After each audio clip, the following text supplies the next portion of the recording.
Schwab Advisor Services is proud to support the RIA Edge podcast and equally proud to support independent financial advisors like you. In a challenging year, how did 68% of firms surveyed in Schwab's RIA benchmarking study meet or exceed their new client goals? By following key success factors such as leveraging new technology, adapting strategies to win new business, and stay connected with their clients, while also attracting and developing the right talent.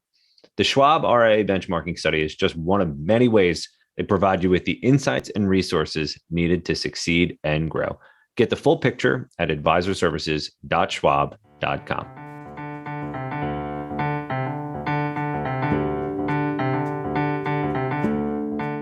Hello and welcome to the RIA Edge podcast. I'm Mark Bruno, Managing Director of the Wealth Management Group at Informa Connect, and I am very excited to get into our discussion here today around human capital and talent management, which is something that we've touched on in a number of RIA Edge episodes, but we haven't really done a true deep dive on. It does play a tremendous role in a firm's ability to grow, and I could not think of anyone better to talk about human capital management, talent acquisition, and what's going on in the world of talent in the RIA industry than Martine Lellis, the Chief Talent and Administrative Officer at Mercer Advisors. Martine, thank you very much for joining us here today. I appreciate it. Thank you for having me, Mark. I'm glad to be here. Wish we could be in person, but this is great nonetheless.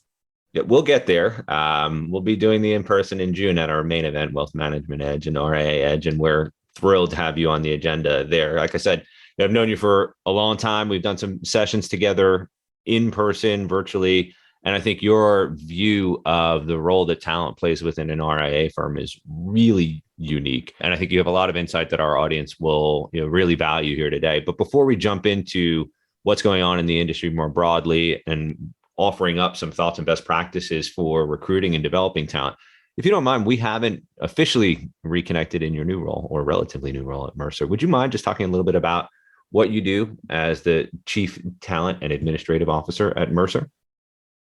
Yeah, I would say it's a pretty broad role. I think when Dave Welling and I connected about the role, we sort of looked at what Mercer needed in this role and the way that Mercer was growing so rapidly and the talent that was coming on board so quickly. There were just some certain processes that needed to be brought into place inside the organization. So overseeing the human resources department was part of that and putting some really key processes in place around compensation management, performance management, employee engagement, and we'll get into some of that in our conversation today. But just as the organization grows, the talent needs these types of processes to understand what their career pathing and growth prospects are going to be. And you need to have solid onboarding processes as people are coming into the organization and just managing the culture as the organization grows through talent acquisition, both organic and also the inorganic through the M&A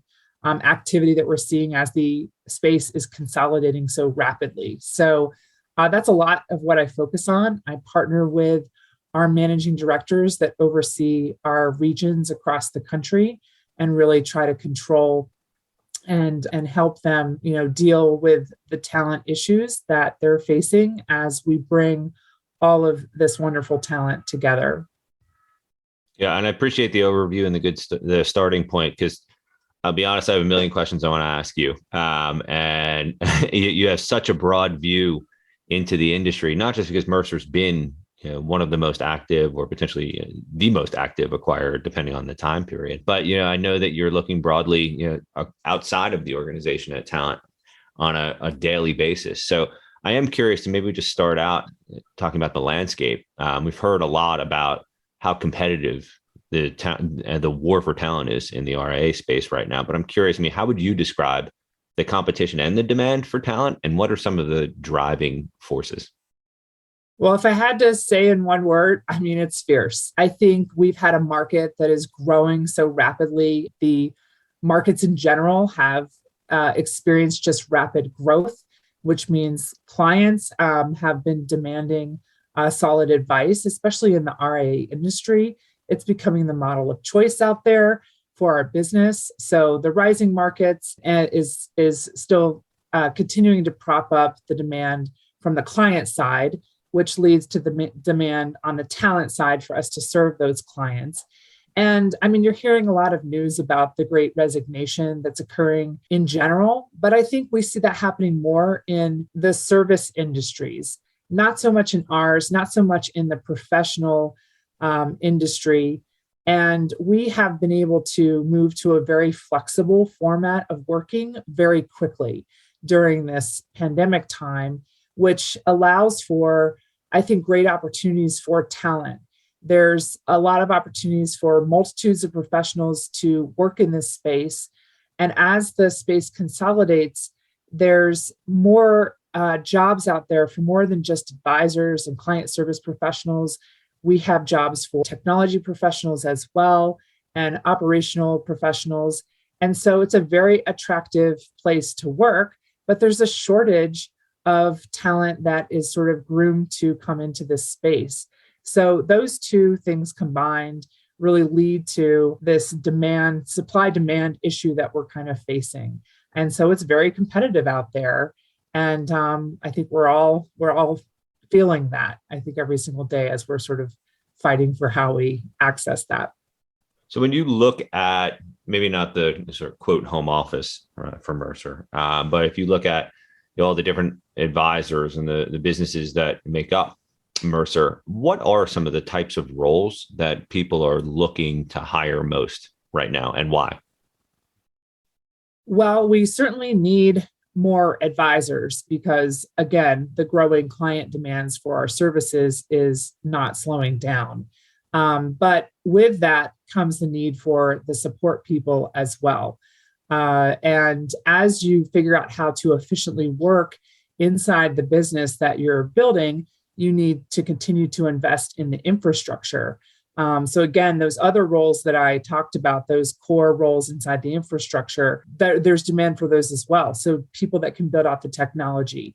You need people that could focus on cybersecurity practices to keep the client information safe.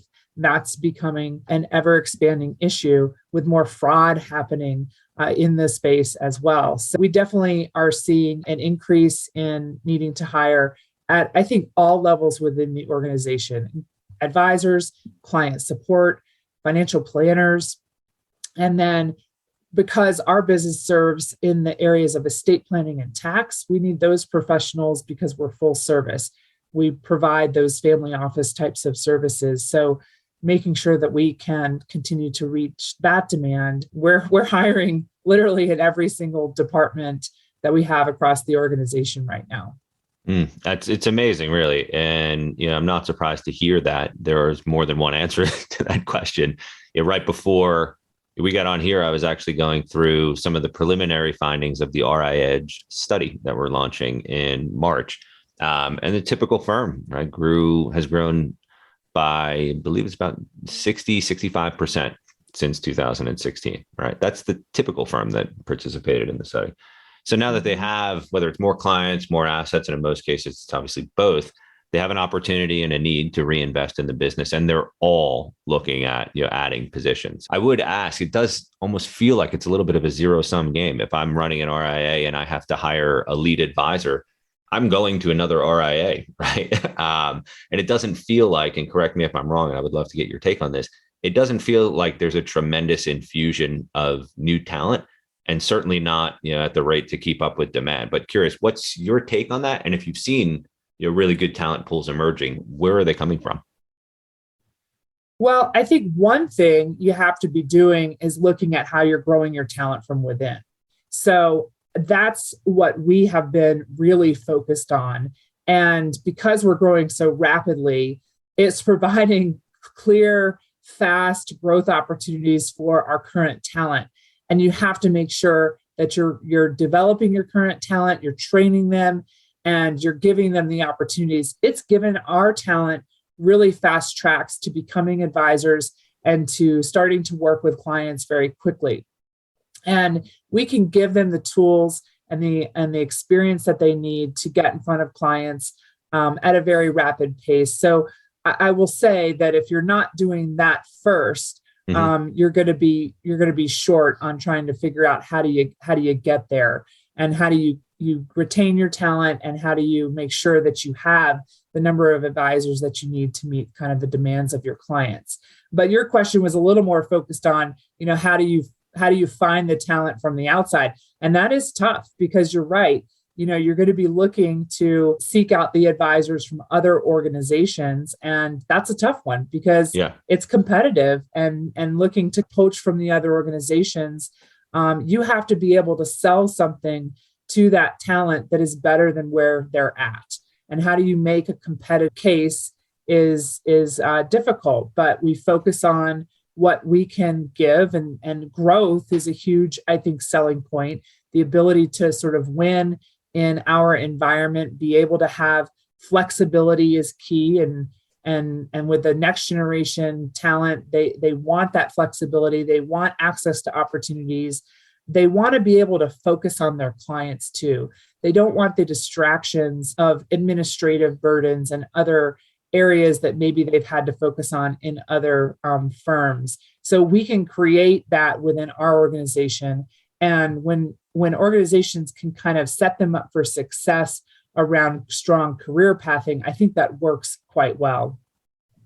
And I think you mentioned, just in the first part of your answer, how important it is to help people grow, right, and have a clear path. I would love to spend a couple of minutes on that, right? There's so much emphasis that's placed on recruiting and finding talent, but there isn't necessarily as much discussion around ways that you can onboard them, right? And I know you've talked about also just the talent management lifecycle. There's a real process here, and it's interesting when you look at the RIA industry. There's 37,000 firms, right? Probably give or take 10 or 11,000 that are pure in our space here, but they're largely small businesses, right? That don't have HR and don't processes or strategies for managing human capital. So would you mind taking a minute and sharing just some of your approach and some of your process, and recognizing that most people on the line here are not large firms, right? They're managing maybe 10 people within the organization. Right. What can they do to put a process in place to make sure that they're developing and properly managing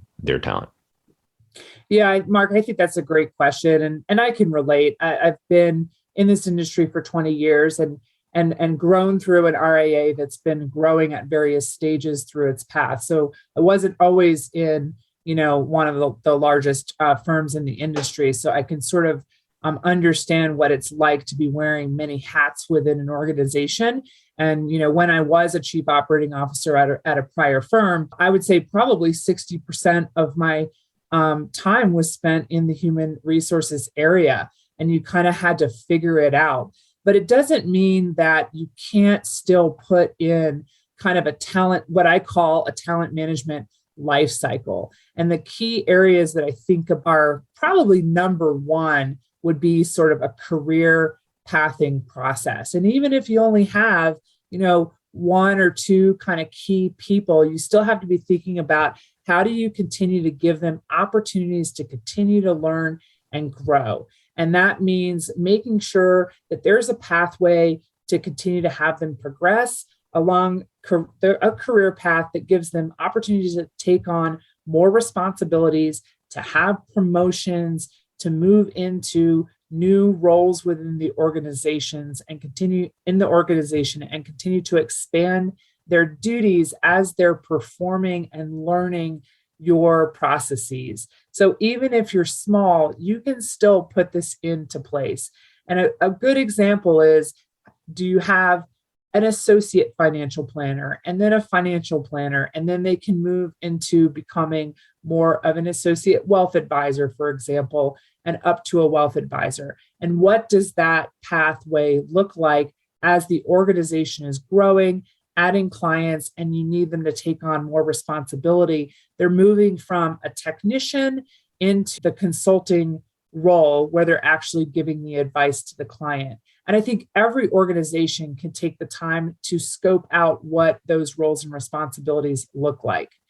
The rest of that talent management life cycle adds things like learning and development programs. How do you get your talent access to the things that they need to perform in their role?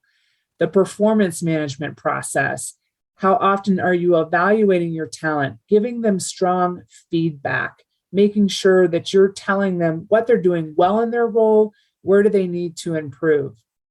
Recognition programs. I mean, even if you're a small RIA, there's still ways to make sure that you're engaging your employees and giving them forms of recognition. It doesn't necessarily have to be all monetary, but it can be small tokens of appreciation, a star performer award, something that's done quarterly to recognize people within your organization that are really lifting up the team and contributing. Making sure that you have a formal compensation review process. I can't stress how critical this is. Compensation is so competitive right now. And also making sure that your employees understand all the components that go into the compensation that they're receiving. There's so much focus on the base salary and the base salary only, but compensation takes into account base salary, incentives that you're providing, maybe equity if you have an equity program inside your company, and also your benefits. And I had a good question the other day by someone that said, Martine, are your benefits objectively competitive? And that's something that you should be able to show somebody. Yes, they are, because we've compared them against industry standards or what's happening inside of our industry. And we can say that our benefits look really good compared to what everybody else is providing. So you should be able to substantiate that you are providing objectively competitive compensation and benefits. And then I would say you need to be looking at how you are engaging all of your employees. You can do employee engagement surveys like Gallup, for example, and take a pulse and make sure that you're looking at how engaged your employees are. Engaged employees are going to row that boat in the same direction and make sure that they are pulling you along and they're your champions that are moving the workforce in the right direction. And they're going to be aligned with you and moving that organization. If you have detractors within your organization, they're actually going to be working against you. And that's where you want to take a stronger look at, do I really need this person? Even if they're a top performer, they may be working against the organization and it may not be healthy. Yeah. And I think what you've just described is something that is very new and different in the RIA industry. And it's sort of the byproduct of the growth, right? You have firms like Mercer that are very, very mature and established. So it's amazing to hear the process and also just the thought behind it. It actually kind of reminds me of an experience I had not too long ago. I won't name the company. It was a very large asset manager, very traditional, right? And I had a meeting, went to the office, and the person that came out to greet me was wearing camouflage cargo pants, denim shirt, and had sort of a mohawk type of hairdo, right, to go with the Chuck Taylors. And it was very jarring. It was not what I was expecting, and not what I had experienced in previous meetings. And it's the marketing department, so we went back, and they were all at a whiteboard dressed similar way, right? And it was 4:00 on a Tuesday, and they're drinking beer. And kind of asked the question, like, what's going on here? This is not, the company that I remember. And very quickly, their response was, we're not competing against other asset managers for talent. We're competing against Google and Amazon and Apple. And that's how we have to think about marketing and technology. So sort of a little bit of an anecdote and a way to introduce a question that I have for you is, who do you view Mercer as competing against? Are you competing against other RIAs for talent? Or what other types of companies do you view yourselves as competing against? Yeah, that's a great question. I definitely think that we are mostly competing against the other large RIAs that exist in the industry, and also some of the small RIAs as well. But that's because we're so geographically dispersed and across the whole country. But that's also one of the beauties that we have, is that we are so geographically dispersed. We can hire anywhere. Our access to talent it allows us to be heavily competitive because we can really start to hire in just about every geographic market. But we're competing against the other RIAs. We do have a really strong core operations team and technology group as well. So we do have to compete in the technology space. That's certainly what we have to look at there as well. But mostly I would say it's within the RIA space. Yeah, no, that's good to know. It'll be interesting to see too. I know that there are a lot of companies that have emphasized, marketing, in particular, digital marketing over the last couple of years in ways that they hadn't before, right? So it'll be interesting to see the talent pools that we draw on there. But I did That's want to right. I wanted to specifically come back to, you mentioned NextGen and G2 talent a bit, and I think it's important for us to all get an understanding and some perspective from you about what goes on inside the mind of a next gen advisor. And I asked the question also because that's another research project that we're working on. We don't have any data to share yet, but we will be going sort of inside the mind of a next gen advisor to determine or understand what's important to them, what do they value, and why did they choose a career path in this industry. So if you don't mind, could you give an overview of what you think is important to next gen, and also how you could be successful in not only recruiting but retaining next gen talent? Yeah, Mark, I wish I knew the key answer. Like, I think I'm always trying to figure that out, right? I mean, it's important to get into the minds of our people and of our talent, and that's a key part of my job. I do a lot of field visits. I'm spending a lot of time in the offices talking to people because it is critical, right? It is the future of our industry, is to understand what's important to our next generation. I definitely see flexibility being a key principle that everyone is embracing. I certainly think the pandemic really sped up sort of the process of everyone embracing the ability to work from home, have flexibility to our schedule, and it made companies more trusting.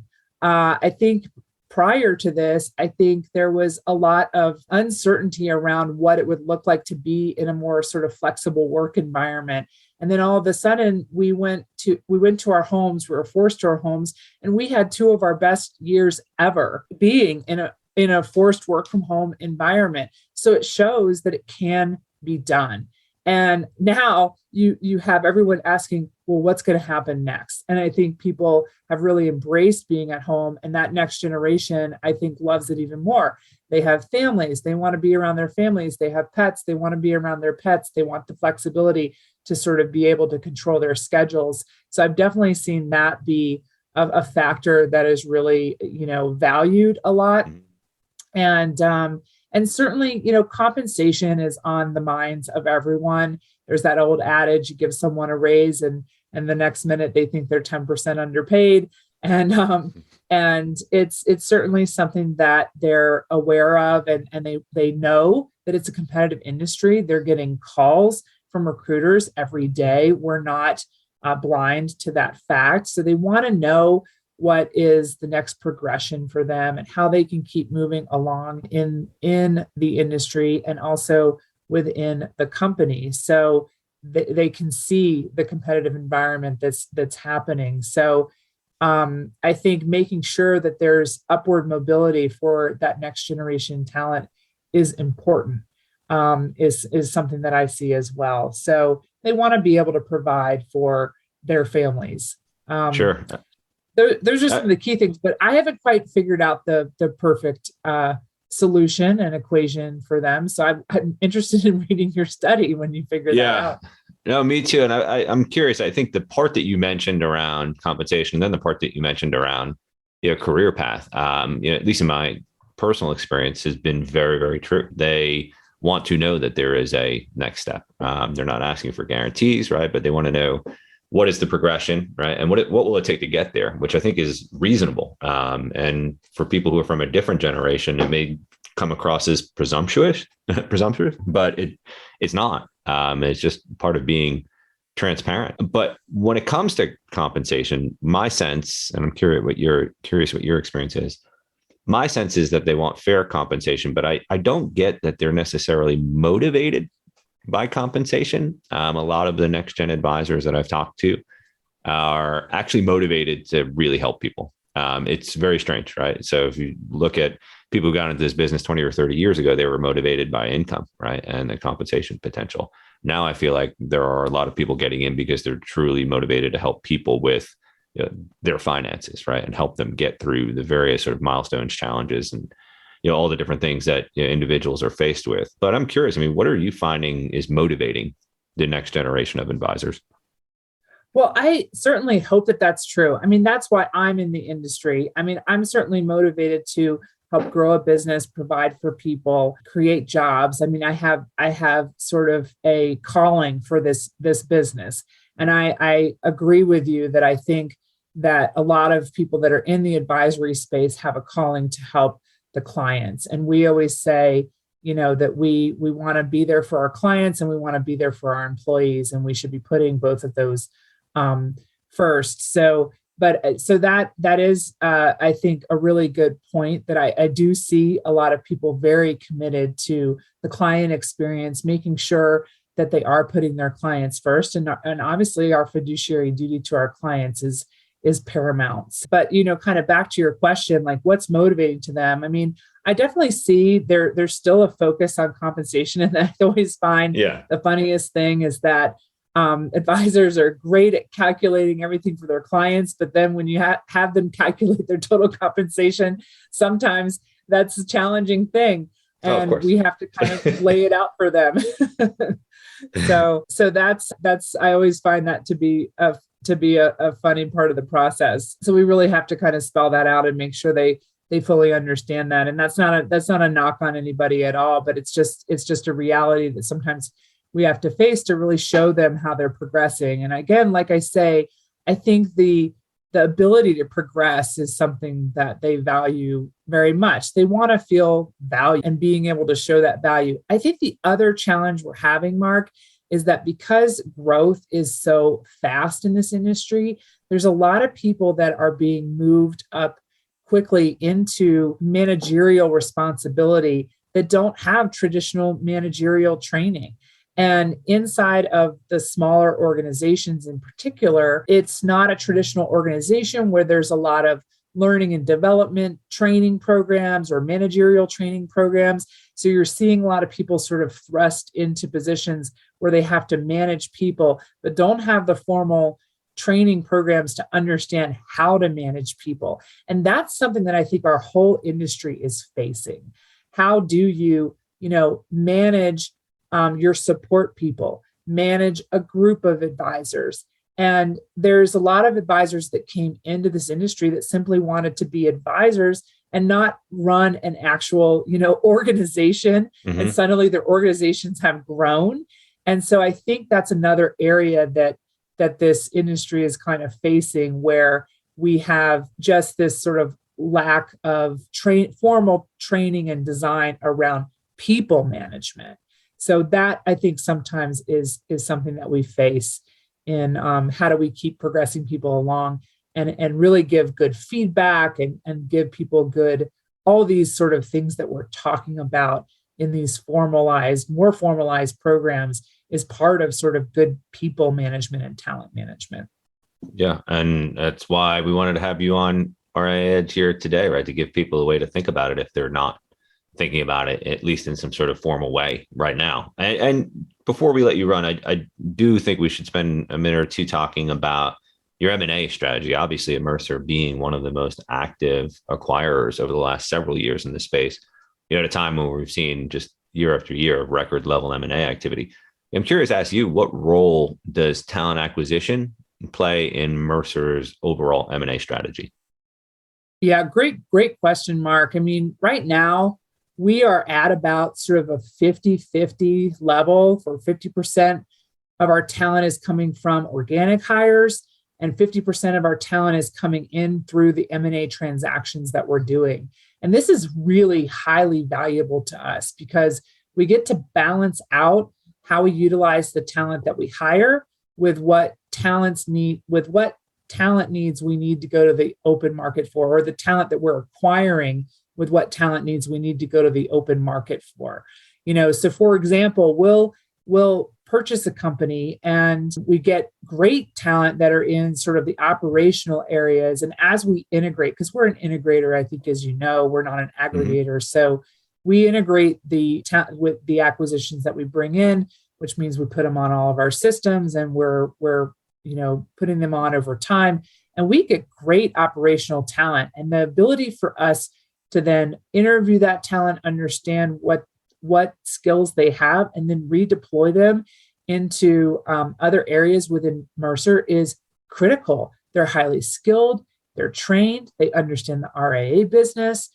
And now, with us being a national organization and being able to have the flexibility to work from anywhere, we don't have to move them to, say, some sort of centralized operations center. So that's really allowed us to have a great strategy around, being able to utilize the talent efficiently from the acquired firms that we are bringing in. And I think it gives a lot of the acquired firms some safety and security that we have a real clear process for how we do talent mapping as they're coming in. We really do I think, a good job of evaluating the talent for where are the best seats on the bus inside of the Mercer organization. So I'm proud of that process, and I think it's been really fantastic for us. I feel like in every conversation we've had here on this podcast, and also in some of the RIA Edge workshops we've done recently, someone says it's easier to acquire talent than it is to hire talent right now. And I think that that's a really succinct and accurate assessment of what's going on in the landscape. It may not always be true, but it is a nice way to sort of summarize the state of the state. It's also interesting because when you think about M&A, you've heard for years that it's really driven by the need for succession planning or exit planning. But in a lot of cases, you have firms that the founder is looking for a really good opportunity for G2, right? When he or she steps down, they want to make sure the employees who help build the firm have someplace else to go, right? With the next step of their career. And firms like Mercer are obviously looking for great talent too. So it's another motivator of a lot of the M&A activity, but it just doesn't get the same level of attention. So thank you for sharing your thoughts here today, Martine. I think we've covered a tremendous amount of ground, and I really appreciate your thoughts and your insight just around human capital, talent management, and also the perspective on talent that you and the Mercer team have. Appreciate it. It's a pleasure talking with you. Thank you, Mark. I appreciate it, and I'm looking forward to seeing everyone in person soon. I like when people say that. That makes me happy. So thank you again, Martine, for joining us here today. We really do appreciate it. And thank you to everybody for joining the RIA Edge podcast. I'm Mark Bruno, and on behalf of the wealth management team here at Informa Connect, we look forward to having you all back on another episode of the RIA Edge podcast soon. Schwab Advisor Services is proud to support the RIA Edge podcast and equally proud to support independent financial advisors like you. In a challenging year, how did 68% of firms surveyed in Schwab's RIA benchmarking study meet or exceed their new client goals? By following key success factors such as leveraging new technology, adapting strategies to win new business, and stay connected with their clients, while also attracting and developing the right talent. The Schwab RIA benchmarking study is just one of many ways they provide you with the insights and resources needed to succeed and grow. Get the full picture at advisorservices.schwab.com.